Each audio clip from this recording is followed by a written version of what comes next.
مولانا صاحب میرا نام ذاکر مغل ہے، پولیس سماعت معلوم ہے۔ میرا آپ سے یہی سوال ہے کہ مذہبی سیاستدان اور دوسرے جو جمہور سیاست کر رہے ہیں، آپ کی سیاست بالکل ہی مختلف ہے، تو آپ کیسے کہہ رہے ہیں کہ آپ جو ہے جیتیں گے پاکستان کے اندر؟ کیسے آپ کو کوئی انقلاب لا سکیں گے؟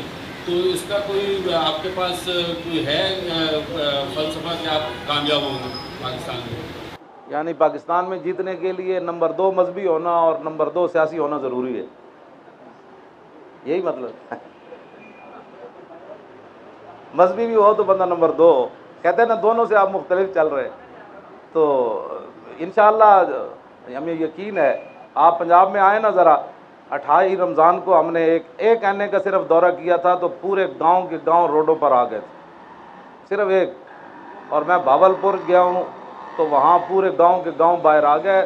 یہ تبدیلی ضرور آئی ہے، یہ بات آپ مانیں، تبدیلی آئی ہے انشاءاللہ۔ اچھے لوگ پھر اللہ تعالیٰ، اگر ان اللہ لا یغیر ما بقوم حتی یغیروا ما بانفسہم، اگر قوم خود تبدیلی چاہ رہی ہے تو اللہ تعالیٰ پھر تبدیل کر دے گا، اچھے لوگ لے آئے گا، اپنا فضل فرما دے گا۔